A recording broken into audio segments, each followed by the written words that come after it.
Mcanning. You know what I mean? This drone should never even still be here. It's literally here to spray. Welcome to American Starcraft. Priorities are in order. Why is there a drone on the other side of the map while you still have lings? Well, you see, you can't spray with lings. Still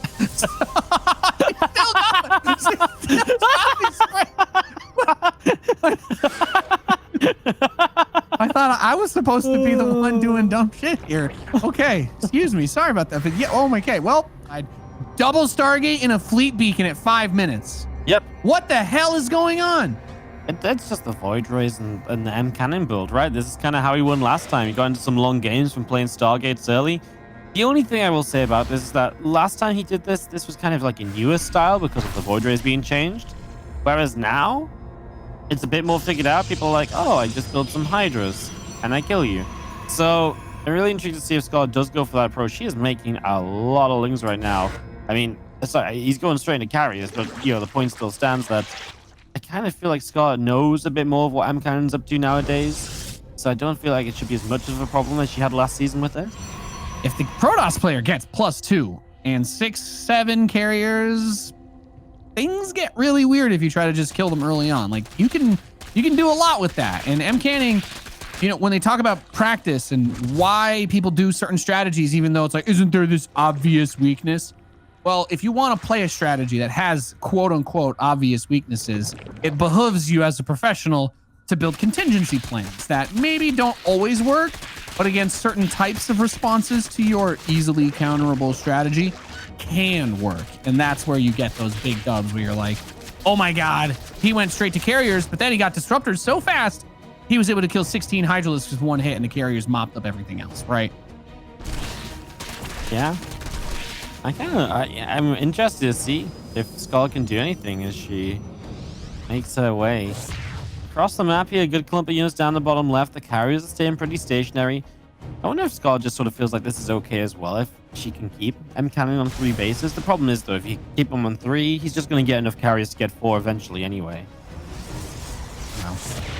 Chat was pointing out apparently Scarlett was laughing on cam as well, so all the memes were going quite nicely. The Hydra's poke the 3rd, and then the Ling Flood actually gets a cancel on the 4th base. So a nice little double move there by Scarlett to get some economic denial on the Protoss, because you really don't want the Protoss to be able to run away with this and get a crazy unstoppable amount of carries. Great disruptor hit though. This is kind of what I was talking about. Oh, doesn't just mass Hydras deal with this? A couple of well-placed disruptor shots absolutely eviscerate the Zerg army. And now, no, I don't think that a bunch of Hydras are going to be able to clean this up quite as easily. A massive, massive loss of resources for Scarlett as Mcanning with 69 probes slams down that Zerg Hydralisk force. Those disruptors were amazing. I mean, everyone hit like dead center. Scarlett was shaking her head and laughing a little bit at it. And here comes Mcanning to come across the map, to fight on in, and to try and maybe just end this game. I don't think he should stop. I feel like he should go. Yeah, I think there's an opportunity here. I also think waiting for +2 attack at the very minimum is probably still a good move too, because Scarlett's +1 carapace is a ways off, and the DPS increase for carriers, especially off of that 2nd upgrade finishing, is going to be really big. So I mean, I don't mind it. Get a couple of more warped in units across, but I do feel like the time to strike is now. Another massive disruptor hit by MK. Another one. Can this man be stopped? His disruptors are literally just magnetic. And they're attracted to Hydralisks right now. This is ridiculous. Every single time, it just hits a mega cluster. I mean, 4 or 5 Hydras is a huge amount, and Mcanning is coming to say, let's go. I told you I booked my ticket on the Mcanning hype train. This is it, Nate. This is it. An absolutely, I'm not going to say flawless game, but the control from this force has been perfect. The way that he's cut down the Zerg army, a reinforcing carrier will get grabbed, but the best thing about carriers in this situation, while he does have the disruptors that are going to kill all the Hydras anyways, he can always fly over to the main fleet beacon though, and 2 more Stargates. Wardy, you called it. Yeah, I mean, I think it's just kind of obvious, right? Just because this is how he's been winning games in PvZ. This is obviously a style Scarlett has had some trouble against. And the map plays for it as well. So yeah, I like it. I don't, yeah, I mean, it makes perfect sense to me. I don't see, the only way I think it would make sense to switch it up is to try and punish Scarlett by like making her expect something. Like imagine he shows up with like glaives now. Like, you know, you go Twilight after a Void Ray Oracle. You show up with glaives. Maybe Scarlett just dies right now, you know? But that's hard to say because then maybe Scarlett sees something to figure it out and she adapts her build, right? So that is the only way I would have liked it to change up, trying to take advantage of what he's already shown. But you could also think about it this way. If you lose in this game, you can still do that in game 3 if you feel like you need to switch it up a bit. Thinks he's going to be ready for it, right? Yeah, maybe a little bit afraid of... Yeah, I'm trying to think what he's maybe seen. I mean, you make Void Rays because you're afraid of like a fast Spire. So maybe he's just afraid because right now, fast Spire isn't really a thing against this because people are going Void Rays usually. But because he goes straight at carriers, maybe feels he's a bit weak to that.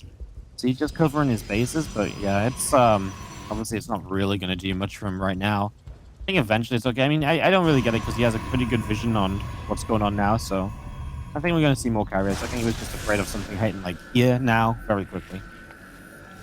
Yeah, that's kind of what I was thinking, is just worried about another big push, but something that he wouldn't be able to build the next wave of carriers in time for.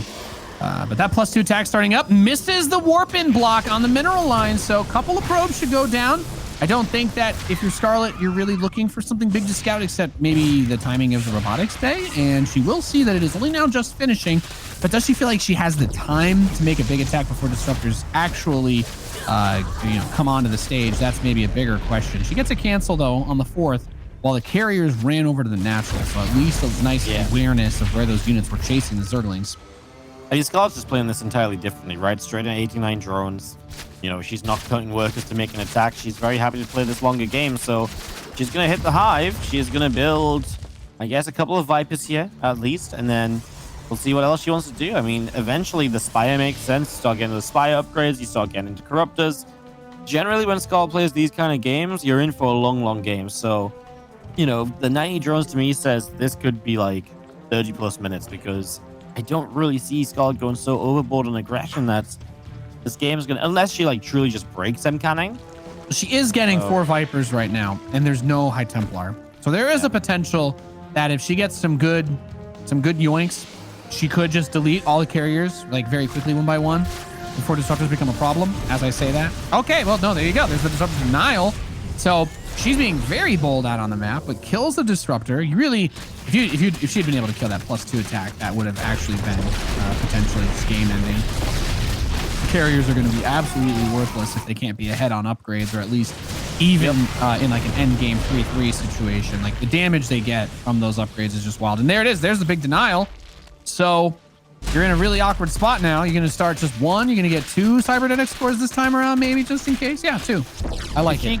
If she can keep this 4th base cancelled as well, then Mcanning's just in trouble. You know, last game he didn't really need the 4th base because the game ended before the 4th base really kicks in. But this game's not going in that direction, right? So the longer she denies that 4th 4, the slower Mcanning is to max, the longer he is to build up a bank, and that's a pretty big deal. And now here are the Vipers. There's 4 of them. They have enough energy for 2 yoinks each. One of them might be just 1, but there's a disruptor pulled and not quite pulled in the best spot, so it does need a second yoink for it. But unless you can force a big fight where everything can fight at once, like that's what the Viper's really good at. They chip away. And when you duct the disruptors, it actually cancels their Nova. So the Viper just kind of perfectly counters a lot of what is here. Now all the carriers are fighting together. Disruptor comes out, but it doesn't get the shot off. It does not. Yeah, these hiders are probably going to get cleaned up. Well, actually, you know what? No, they're not, because there's no interceptors left, Nate. Yeah, there's no interceptors left. Just as I was kind of like, oh, yeah, you know, these hiders are going to get cleaned up as Scarlett's rebuilding. No interceptors. With no interceptors, there's just nothing you can do. And Scarlett actually does go a lot more aggressive than I thought she was going to be, but I guess it makes sense with the denial she had on the 4th base again and again. And okay, I got nothing. I don't know what to say. Just a fleet beacon. Yeah. Again, okay, whatever. Take it away. Like, if it ain't broke, don't fix it. But I think it's broke. That's the problem, right? Like, I do believe that this strategy has not been winning 100% of the time. So yeah. now I'm worried. But if there's any way to try to spin this to be like positive for Mcanning, here's my meme. Here's the meme answer that I will give. It is that Scarlett would be thinking the same thing as us, right? That's the meme answer, which is, oh, there's no way that they'll just do it like that again, right? And of course, well, that's, maybe they don't prepare because of that, but I'm interested to see what Scarlett does when she scouts this. She's doing the exact same build anyway. +1 missiles already. That's 100% going to be for Hydras. Mcanning's really trying to do a lot off of 3 bases in this game, whereas Scarlett's like, yes, I can take my 4th for free. Oh, I can take my 5th for free because nothing is coming. I don't have to worry about anything until Mcanning has like inconceivable number of carriers that I will probably attack before he has. So I feel like that you take all the pressure off the Zerg. Do you think the Void Rays didn't exactly help either as well? Like, because he's unit gain. No, they don't. They're useless. Yeah. In a real fight, they're completely worthless against everything. Like, even when people are like, oh, aren't they good against Corruptors? I'm like, yes, if you can get the Corruptors to not shoot the Void Rays, because the Corruptors do burst damage, right? Void Rays are all about DOT. They don't do a high amount of damage. They just attack very quickly over time. So if they can stand and fight, that's when they're going to be the strongest. But if your opponent has like a burst type composition that can kind of knock all those flimsy units down quickly, they don't provide value for you. The most they're going to do is like maybe like 15, 20 damage to a Hydra before they die. Yeah. And that's like one of the most difficult balancing things when you're trying to play the game with this type of army, is that the carriers, like assuming we have 2 more that are about to finish, right? So 7 carriers on their own can be somewhat scary. With this many Hydras, they're not. This many carriers, if the Hydras attack into them with like 3 or 4 cannons and 5 or 6 batteries, then the carriers are very scary. Yeah. It's kind of rough, isn't it? Yoink. Abduct in. Corruptor's gonna have a good time there. Takes down a carrier. Yeah. This is just gonna be repeat. Now we've got a storm on the way. I mean, you need that as well, though, against the Corruptors, right? Because now you just, you need storm voids, and then the storms on the Corruptors can help the carriers to fight them too. So I think that's pretty important. This is the first Zealot run by we've seen versus a Zerg today. I think this might be. I feel like it might have been, right?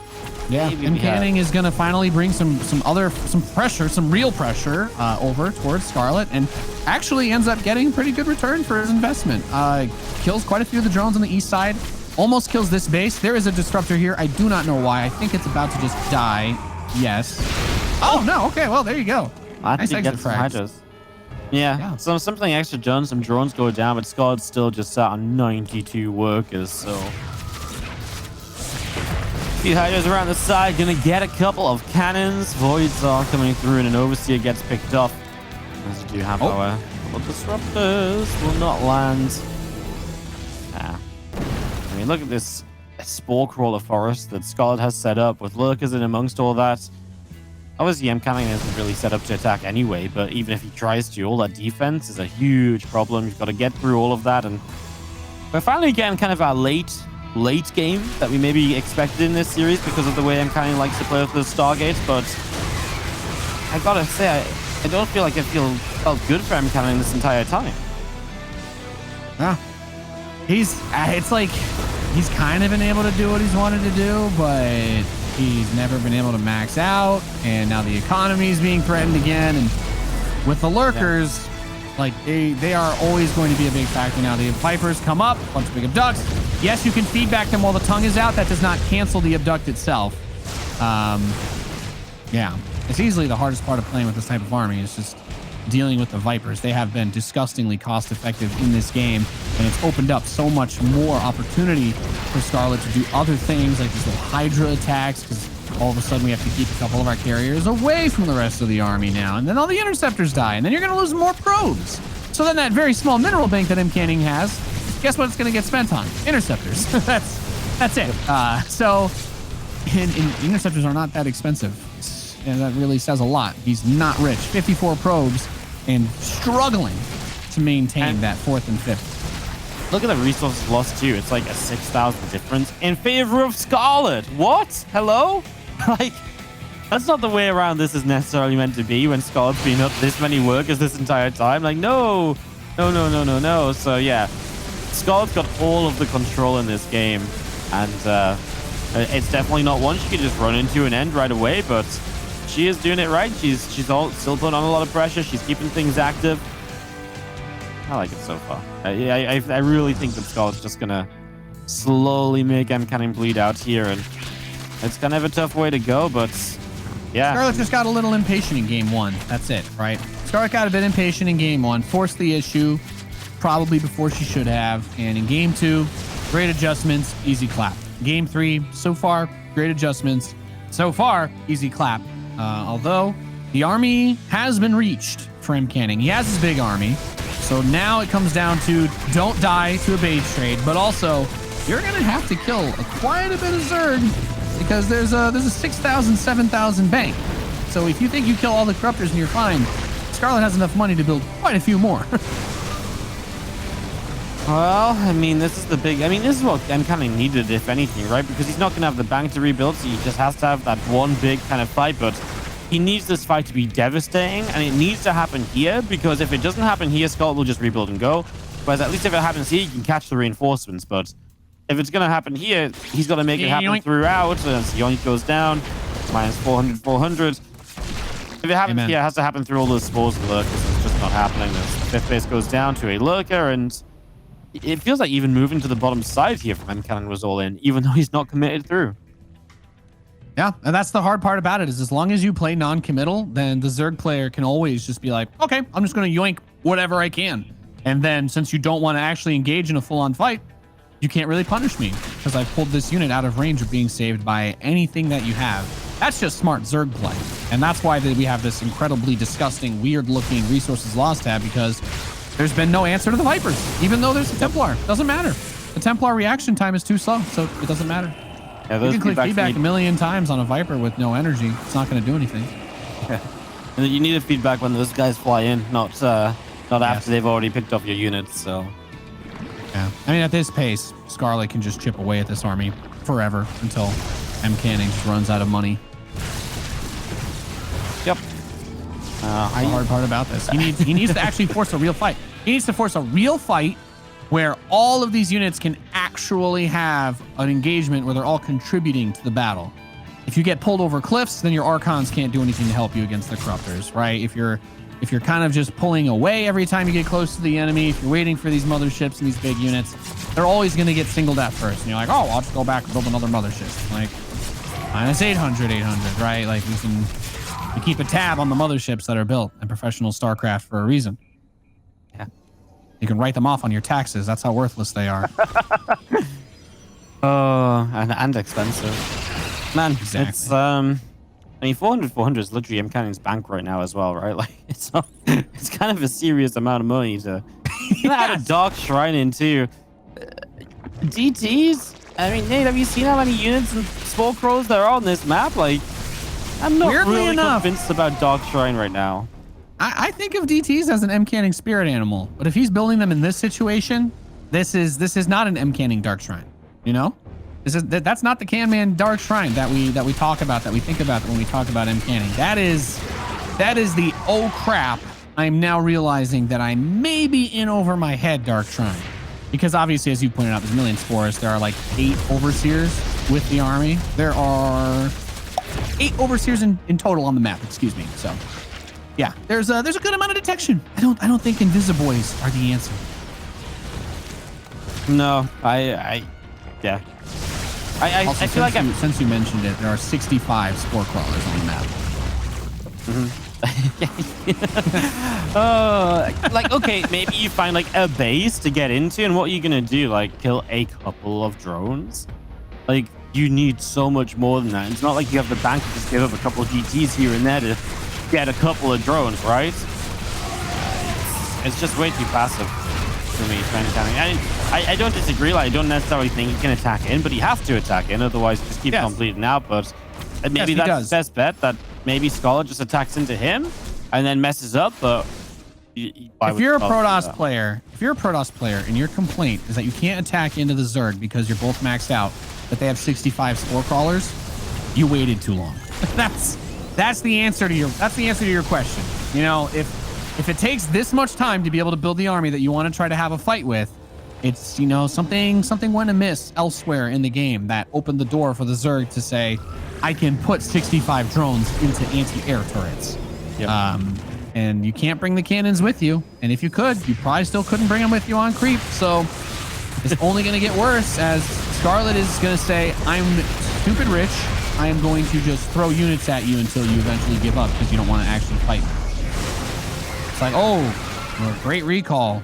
But yes, well, now the other base will die along with a Void Ray and a carrier. That wasn't a necessary abduct, but we'll allow it. What's the blink for? For his remax of stalkers that he can't afford? No, I mean, I feel like I'm being a bit mean with like no, with the calls, but like I'm one of Mcanning's biggest fans, but I can't lie to you. This has been one of the most painfully passive games I've ever seen. I mean, when I think about things that are like passive or like passive aggressive, I'm like, this game is more passive than responding to a text message with just the letter K. You know, like that's the least commitment you could possibly make to tell somebody to piss off. But yet here we are. We found something that has even less emotion in it. Yeah, not really looking good. I mean, here we go. Some storms. Scarlett's gonna back away, obviously taking some damage. I like that at least Scarlett's kept up the pressure on the other side of the map, right? You know, she's always running Lings and Hydras around here. She's always keeping up some damage. She's not just relying on her own like mega army because, well, why? You know, why? When you can absolutely put damage on like this, you know, going to turn around, a few Zealots warp in defensively. That's not enough. So, yeah, I like this. And obviously, again, when money's stretched out thin for Mcanning, stuff like that's only going to help even further. And the storms come down again. We are 32,000. Scarlett's lost exactly 16,000 resources right now. That is twice the efficiency from Scarlett in this game. That's actually unheard of when you're playing against like a Skytoss army like this, I think. Like, you really never see that, honestly. I know Zerg have fighters and all of that, but like, you still just don't really ever see it. No. Well, what we thought would happen did happen, and still tried to avoid the army. Just tried to avoid it. Didn't want to fight around all those spores that Scarlett had 5 years to build, a million of. And half the army got abducted. And I think Scarlett might say that now she's ready to take this fight. These cryptors are very close. I'm like, I do see a world where the Archons kill all of them, but then you remember that Scarlett has 5,000, 8,000 in the bank. She can literally rebuild every corruptor, and it's just not going to matter, right? You're wiping up the mess with $100 bills. I am a trillion.